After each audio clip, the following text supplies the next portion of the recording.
अस्सलाम वालेकुम। कहानी को आखिर तक पूरा सुनिएगा और अगर आप चैनल पर नए हैं तो सब्सक्राइब ज़रूर कीजिएगा। सादिया जल्दी से तैयार हो जाओ मेरी बच्ची, तुम्हारे खाला और खालू आ रहे हैं।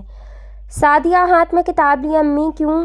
तो मैं क्यों तैयार हो जाऊं? आने दो उनको। माँ मोहब्बत भरी निगाह से सादिया की जानिब देखने लगी। मेरी बच्ची वो तुम्हारा रिश्ता मांगने आ रहे हैं। सादिया बोली, अम्मी मुझे अभी शादी नहीं करनी। माँ ने प्यार से समझाया, बेटी एक ना एक दिन तो तुमको अपने घर का होना है ना। तुम्हारी खाला का बेटा अच्छा है, अपना है, तुम्हारा ख्याल रखेगा। सादिया खामोश हो गई। अम्मी, लेकिन माँ ने चुप करवा दिया। आसिफ माँ से झगड़ा कर रहा था। अम्मी मैंने सादिया से शादी नहीं करनी। माँ ने गुस्से से कहा, तुम चुप करो, हम जो कर रहे हैं बहुत अच्छा कर रहे हैं।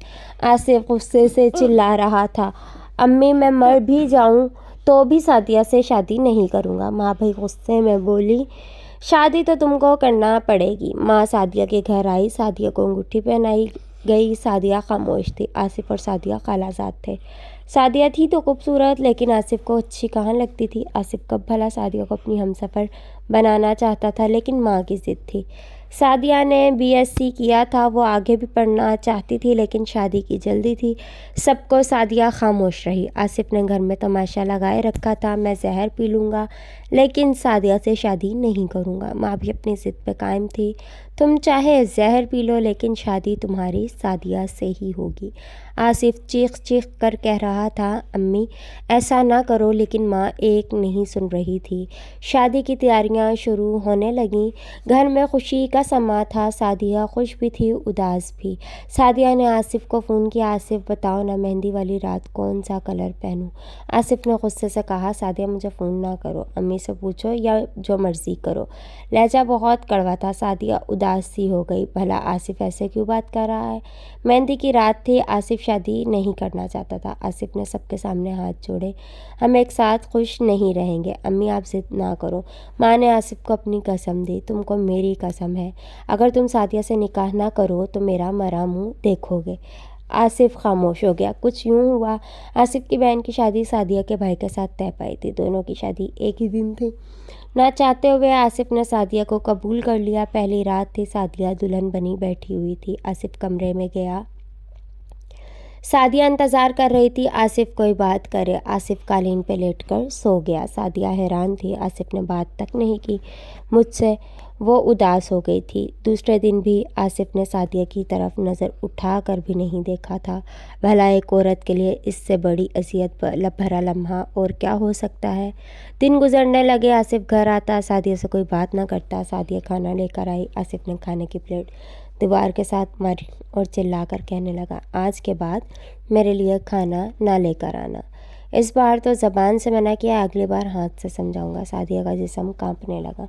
आसिफ की माँ पास आई। आसिफ ये क्या तरीका है बात करने का, तुमको शर्म नहीं आती क्या? आसिफ खामोश रहा। माँ मेरा मुंह बंद है, बंद ही रहने दे। सादिया ने पूछा, खाला जब से निकाह हुआ है आसिफ ने मुझसे एक भी प्यार भरी बात नहीं की, मैंने क्या गुनाह किया है? माँ बोली, मेरी बच्ची तू परेशान ना हो, सुधर जाएगा। शादी को 1 साल गुजर गया। एक साथ रहते हुए वो एक दूसरे के लिए अजनबी थे। सादिया एक दिन पास गई, आसिफ मैंने क्या किया है, क्यों ऐसा कर रहे हैं आप मेरे साथ? आसिफ गुस्से से बोला, तुमको कितनी बार भोंक चुका हूँ, मुझसे बात ना किया करो। सादिया रोते हुए बोली, आसिफ 1 साल गुजर गया है, ये तलखी बर्दाश्त करते हुए उन्हें साथ रखना चाहते तो तलाक दे दो, नहीं साथ रखना चाहते तो तलाक दे दो। आसिफ गुस्से से बोला, तलाक दे देता, तलाक भी अगर बहन के घर की परवाह ना होती। सादिया कुछ कहने लगी। आसिफ ने सादिया के मुंह पे थप्पड़ मार दिया, दफ़ा हो जा अब मेरे सामने से। सादिया आंसू बहाने लगी, अपनी किस्मत पे रोने लगी। ये क्या हो गया मेरे साथ? आसिफ छोटी छोटी बात पे तमाशा करता, जितना उससे हो सकता वो सादिया को जलील करता, सादिया को मारता पीटता सिर्फ इसलिए कि माँ को अजियत दे। माँ ने क्यों ज़बरदस्ती की? माँ बेटे की ज़िद में एक मासूम फाना हो गई थी। वो फूट फूट कर रोती, खाला क्यों किया मेरे साथ ऐसा? लेकिन कोई जवाब ना होता खाला के पास। फिर आसिफ की माँ भी दुनिया से चल बसी। सादिया खामोश हो गई थी, किसी से कुछ ना कहती। माँ बाप कहते, बेटी छोड़ दो इस बगारत को, طلاق لے لو اور آ جاؤ گھر۔ لیکن سعدیہ مڑ کر واپس دیکھتی، امی میرے 9 سال برباد ہوئے ہیں آصف کے ساتھ، میں 9 سال سے جہنم میں جی رہی ہوں، اب آپ لوگوں کو یاد آئی میری، اب کیا کروں گی طلاق لے کر۔ سعدیہ نے قسمت کے سامنے سر جھکا لیا۔ وہ گھر کے سارے کام کرتی، تھک ہار جاتی۔ آصف آج بھی سعدیہ سے کوئی بات نہ کرتا تھا۔ وقت گزرنے لگا، 11 سال گزر گئے۔ 11 سال سعدیہ نفرت کرتا رہا۔ پھر ایک دن وہ گاڑی ڈرائیو کر رہا تھا، اتنا بھیانک حادثہ پیش آیا کہ آصف کی دونوں ٹانگیں ٹوٹ گئیں۔ ڈاکٹرز نے مشورہ دیا ٹانگیں کاٹنی پڑیں گی اور وہ دونوں ٹانگوں سے اپاہج ہو جائے گا۔ ہائے قسمت! اس کا غصہ، انا، غرور، نفرت پل بھر میں فنا ہو گئی۔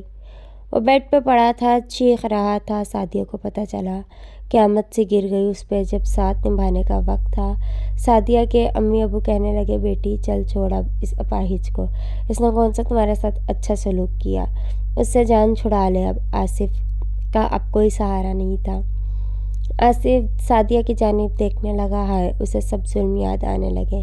کیا کیا نہ کیا تھا اس نے سعدیہ کے ساتھ۔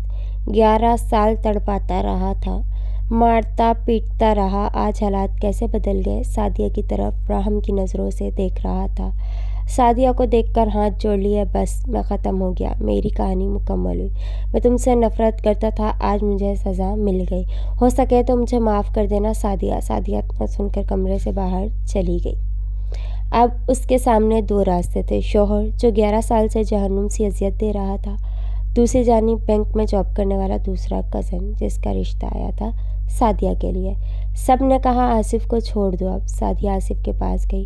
آصف مجھے معاف کرنا، میں تھک گئی ہوں آصف، اب میں اور برداشت نہیں کر سکتی، اب میں جینا چاہتی ہوں، اب میں اپنی اڑان بھرنا چاہتی ہوں، مجھے معاف کرنا۔ آصف رونے لگا، سعدیہ بہت برا انسان ہوں نا میں، بہت برا کرتا رہا نا تمہارے ساتھ، دیکھو نا مجھے تمہاری بد دعا نہیں تمہاری آنکھ کھا گئی۔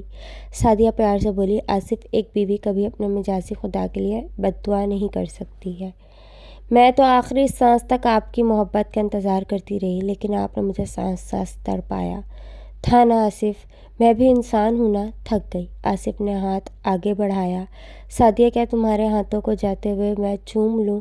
سعدیہ رونے لگی۔ آصف 11 سال میں خاک ہوئی اور آج آصف نے سعدیہ کا ہاتھ تھاما، چوم کر آنکھوں سے لگایا۔ سعدیہ میں نے بہت اچھی ہمسفر کو کھو دیا، کاش میں نفرت چھوڑ کر محبت کو سجدہ کر لیتا۔ آصف رو رہا، سب کمرے میں آئے، سعدیہ چلو سامان پیک ہو گیا ہے۔ سعدیہ آصف سے ہاتھ چھڑا کر چلی گئی۔ آصف چیخ چیخ کر رو رہا تھا، سعدیہ معاف کر دو سعدیہ، لیکن اب وہ آگے بڑھ چکی تھی۔ سعدیہ کا نکاح اس کے دوسرے کزن سے ہو رہا تھا۔